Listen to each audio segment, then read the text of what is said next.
trop facile de penser qu'il y a eu quelque part un jour un monde qui était égalitaire, des gens qui étaient solidaires, des femmes qui étaient respectées, qu'il y a eu un jour cela.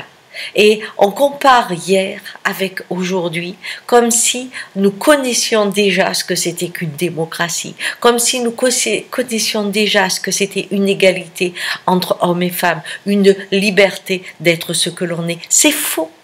Mais par contre, c'est vrai que les semences qu'ont planté nos ancêtres sont en train de fleurir à bien des niveaux.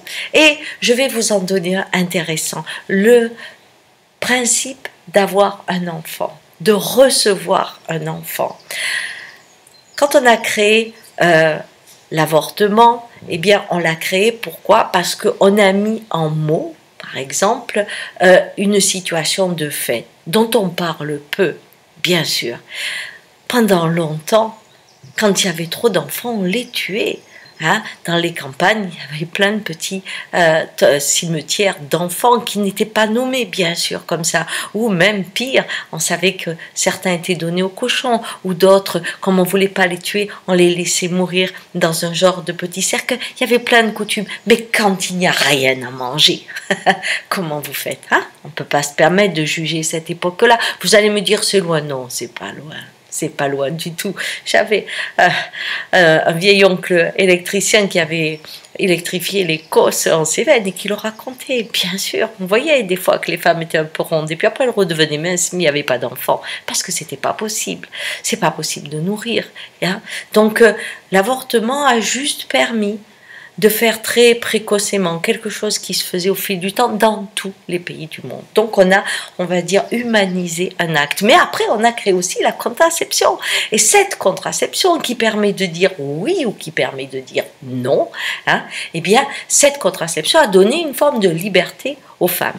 Moi, j'ai été une des générations qui est arrivée juste après celles qui l'ont en premier pratiquée. Et la contraception était toute nouvelle pour nous, mais notre conditionnement faisait qu'il fallait quand même faire les enfants à 25-26 ans à l'époque pour être tranquille. Hein. Donc, cette contraception, on l'a prise, mais sans en connaître vraiment la semence. Et aujourd'hui, 3-4 générations après, eh bien, les jeunes femmes sont en possibilité de dire « je désire un enfant » ou « je ne désire pas un enfant ». Et on découvre deux choses importantes.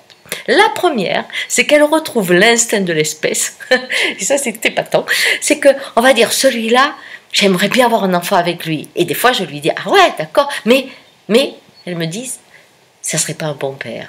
Et donc, très souvent, elles le prennent comme taureau, comme je dis, et puis elles trouvent l'homme qui serait le père. Et c'est vrai que c'est pas les mêmes fonctions, hein. Ça peut être, elles ont le sentiment, comme on a fait les expériences, elles ont l'intuition que l'ADN marche bien entre eux. Et elles ne se trompent pas, parce qu'on a fait des tests qui prouvent que si on met des t-shirts avec des ADN différents, eh bien, la personne va intuitivement aller avec celui qui matcherait le mieux sur le plan physique. Bien. Ça, c'est la première chose. La seconde chose, c'est qu'il y a des femmes aujourd'hui qui se rendent compte qu'elles n'ont pas envie d'enfants. Mais alors, pas du tout. Pas du tout. Et elles commencent tout doucement à pouvoir assumer ce fait que avoir des enfants, c'est pas une expérience qu'elles ont à vivre. Par contre, les hommes, eh bien, on rencontre des hommes qui ont des envies d'enfants. Et je dis bien envie d'enfants, parce que maintenant, prenons la position de l'homme. Aux hommes, quand on leur dit tu vas être papa, eux, ils l'entendaient, il faut ramener du fric à la maison. C'était quand même ça.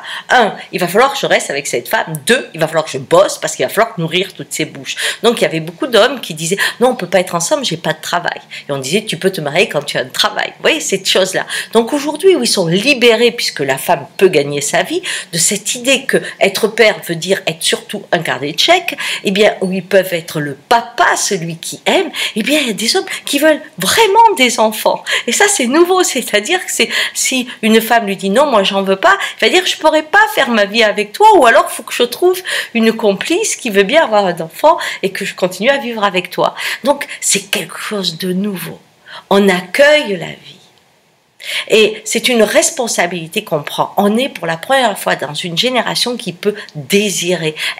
Quand vous avez cette phrase, j'ai pas été désirée, ça fait rigoler parce que les personnes qui sont juste avant moi, elles avaient aucun choix. Les enfants venaient exactement comme la pluie, ça n'arrêtait pas. Vous faisiez l'amour, vous aviez un enfant. Donc, et la méthode Ogino a repeuplé le monde. Donc, n'en parlons plus. Mais aujourd'hui, vous vous rendez compte, quand on porte un enfant, c'est qu'on le désire.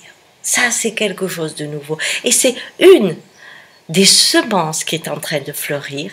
Et j'ai envie de faire une petite série sur toutes ces semences que l'on pense logiques. Quand vous allez chez un thérapeute, il vous dit « Ah bon, t'as pas été désiré hein? » Quand vous avez 45 ou 50 ans, vous dites « Non, j'ai pas été désiré. » Mais regardez l'âge de votre mère et son époque, et vous verrez que vous faites partie du club où le conditionnement que nous avions dans la tête ne nous donnait pas accès au choix et à pouvoir dire j'ai le désir d'un enfant et si je ne l'ai pas, ce n'est pas grave.